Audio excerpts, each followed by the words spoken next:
Shalom and blessings, my Hebrews and Shebrews. Oilfield Disciple, we're here. We're out cruising with Jesus. I got to make a run over a couple towns over. I figured I'd make a video. It's the first day I've actually felt like you've been doing anything in the last week, and I apologize for not making videos and keeping y'all up to date. For those who follow me, I appreciate the comments. I appreciate the likes. I appreciate you subscribing to this channel and listening. So maybe what I got to say here will bless you, encourage you, and even frustrate you as we cruise with Jesus. And I'm gonna hit on kind of where I'm at spiritually and physically, mainly my physical issues after this heart attack and now having to fight this blood sugar and actually taking insulin is driving me crazy. But anyway, I'm gonna hit on some things I think will be spiritual in nature, and I always try to find where God's at and what I'm doing in all things, and I encourage y'all to do the same. So it's Oilfield Disciple. We're going to flip the camera around, cruise with Jesus, and I'm going to spit out some words. Let's see what happens. Alright, cruising with Jesus. Y'all a little blurry there. There we go. Okay, so in cruising with Jesus, that's where my channel, y'all get to see what I see and you get to hear what I'm talking about. Maybe it will bless you, maybe it'll encourage you, probably frustrate you. Go look this up for yourself. Hear what I'm saying, but don't take what I'm saying to heart until you've looked it up yourself and make sure I'm correct. I've been trying to figure out what is God showing me in this situation, because I've always been this healthy go-getter, 16-hour days at work, ministering 6 days a week, to boom, shut down, not doing nothing. Never been a guy to eat breakfast. I don't have time for breakfast. Grab me a cup of coffee and let's go. Well, now I have to eat breakfast. Now I have to eat every 2 to 3 hours, and I have to watch how many carbs I intake, because then it'll shoot my sugar level up if I get over 45 carbs per eating, which has caused me to be extremely weak and tired. My blood sugar's been running up there on average of 350 to 400. It even got so high as 600 again the other day. So they put me on another style of insulin. So I'm taking 2 types of insulin, which is really pissing me off. And I'm hearing that I can handle this and control this with my diet. Well, today I'm actually doing that. My sugar is at 130, 150, 175 today in the 3 checks that I've checked it. Except for this morning, it was like 220 and I did my insulin. So what does God show me out of this? Well, I'm not totally positive for sure yet where we're at on that. I do know it's bringing me closer to my wife and my daughter. I'm actually building a relationship with my daughter and just talking about random stuff, rather than every time we talk it's always something serious. In the past it's like, can I do this? Is this applicable in your rules? But we're actually having conversations, reading God's Word today. In Galatians, it's like you're under the law, but you're walking by the law, but you're not bound and under the law like they were prior to Christ. I'm trying to figure out what I got to do with my body. Our bodies require certain things, and sometimes our bodies shut down, and mine had done that. The main thing that I've got out of this so far is, see, the way I read the Bible with my 10 chapters and 3 Old Testament, 3 New Testament, 3 Psalms, and the Proverb, I've broken that up over the last 2 or 3 years to equate that with how we're supposed to eat in our physical life. So we should eat the Word in our spiritual life, and I broke it up for people and even for myself that, I'll read my Old Testament, my Proverbs, and my Psalms in the morning, and in the afternoon I'll read my New Testament. That's my lunch, breakfast, and dinner. I'd gotten so focused on God, which is a good thing, but I forgot to take care of my body first. It's kind of like being in an airplane and the air mask, the oxygen mask falls out. You're instructed to put the oxygen mask on yourself first. That way you don't pass out trying to help others.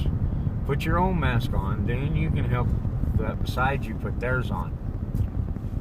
Well, here I am just running hard physically, and although I'm helping others in the ministry and I'm helping myself get closer to Christ, I forgot that, this old physical body wears out and it has to have some food too. A lot of times I wouldn't eat until 9, 10, 11 o'clock at night when I'd get home. And then it would be junk food that I would consume. Well, if I'm so diligent to God's Word and getting that in my spiritual life, and that took discipline too. When I first started that, man, that was a pain. It's like, I don't have time to read this morning. I don't have time to read this afternoon. I had to force feed God's Word in me when I first got started.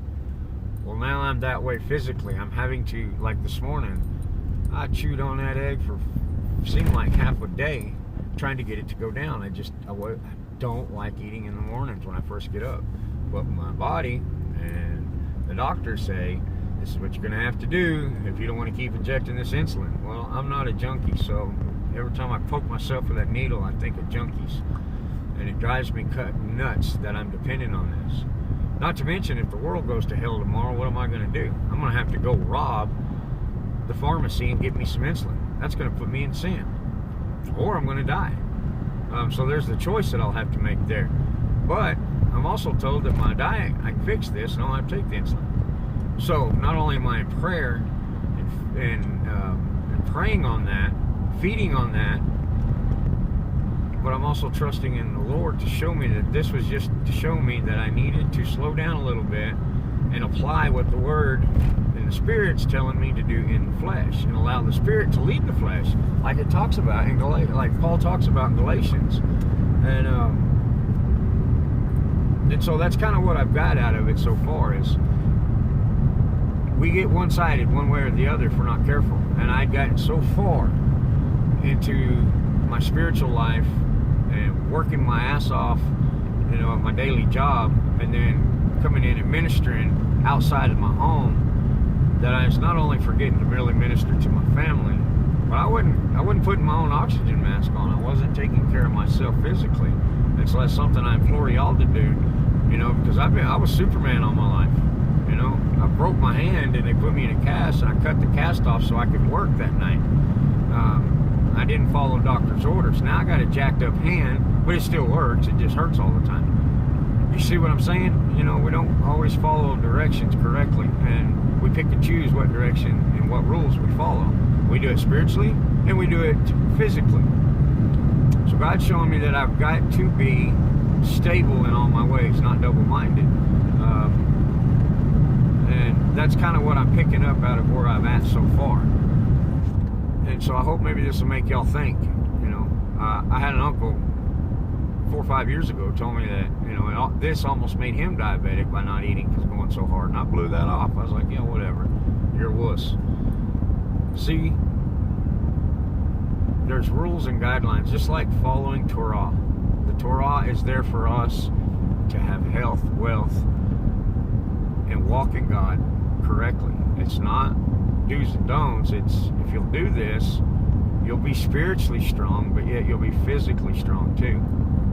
See, I got to think about all areas. God has given me the wisdom to apply His Word to my life, which is more than just knowing what God says. And a lot of times that's where we find ourselves. We know what God says, but do we apply that to our life? Do we apply that in our walk daily and consume and fuel our bodies the way God has instructed us to? That way our bodies don't wear out, because I'm no good to my family if the money market shuts down right now. If the balloon goes up, all hell breaks loose, no more grocery stores, no more doctors, no nothing.